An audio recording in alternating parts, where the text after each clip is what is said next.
En el pozo María Luisa, tialararara, tialará. En el pozo María Luisa, tialararara, tialará. Murieron, mira, Marosito, mira cómo vengo yo. Murieron,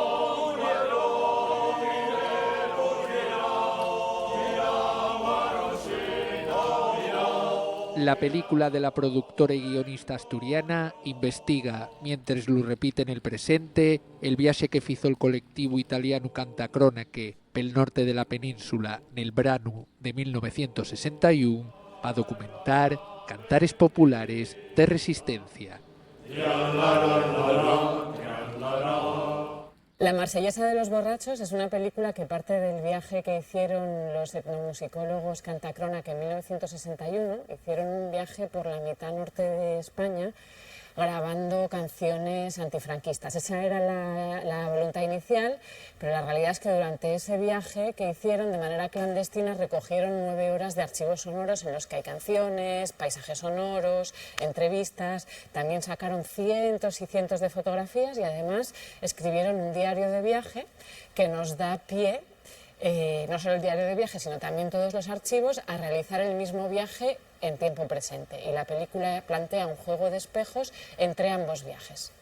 Claro, cuartetas ahí como un montón. De los comunistas que los ha metido presos este gobierno fascista, sí, este profesor. Voy a la cárcel d'Ubieu, al chaflán número 8, donde están 22 presos. Del nues 8 glorioso, dime, ¿dónde vas morena? Dime, ¿dónde vas salada? Dime, ¿dónde vas morena a ver a los camaradas? Con este archivo maravilloso dio el director de la película, Pablo Gil Rituerto, que en un momento dado se puso a investigar sobre cuestiones de memoria vinculadas a la época del franquismo. Se dio cuenta de que el archivo visual que existía era no solo escaso, sino además que estaba ya muy visto, y entonces tiró por la vía del archivo sonoro. Y caminito andando, rascando, dio con esta historia de los Cantacronache y con su archivo sonoro.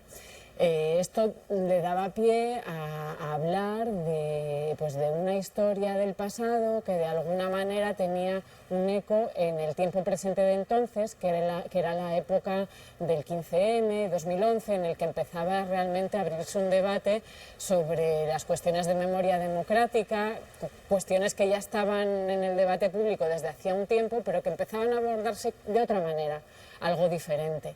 Y entonces, bueno, pues Pablo trabajó una primera propuesta que un buen día compartió conmigo. Ya nos conocíamos desde muchos años antes, la época de la universidad, y a mí me movió y me conmovió como no está escrito, y a partir de ahí pues yo entré como productora en la película y poco a poco realmente le fui acompañando de tal manera pues que acabamos escribiendo la película de manera conjunta, sobre todo a nivel del proceso de trabajo de campo. Lo que es la escritura de la película en montaje, eso es un proceso muy íntimo suyo.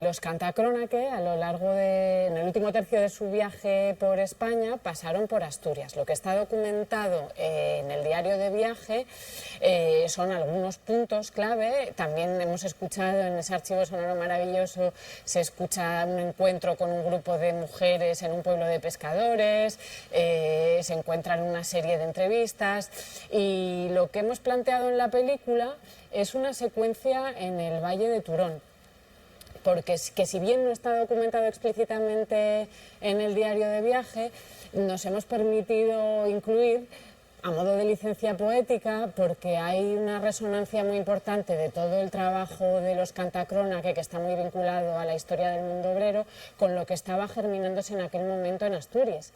No es casualidad que justo un año después fueran las huelgas del 62, aquello ya estaba ferviendo desde mucho tiempo antes. Entonces, dado que el cancionero en su conjunto también habla en gran parte no solo de la situación de la dictadura, del franquismo y demás, son canciones populares que hablan de muchísimos aspectos que afectaban a la sociedad en aquel momento, y los temas vinculados al mundo obrero eran temas muy presentes y que eran muy importantes. De ahí la idea de proponer una secuencia en el Valle de Turón con el Coro Minero de Turón, y luego hemos propuesto también otra secuencia con Nacho Vegas y LR, que interpretan una canción, que interpretan Dime dónde vas, Morena, y que hablan del tema de las prisiones y de las cárceles. Esos son los dos temas que hemos abordado en Asturias, pero bueno, podríamos haber hablado de muchísimos más porque se habla de otras cosas en el diario también.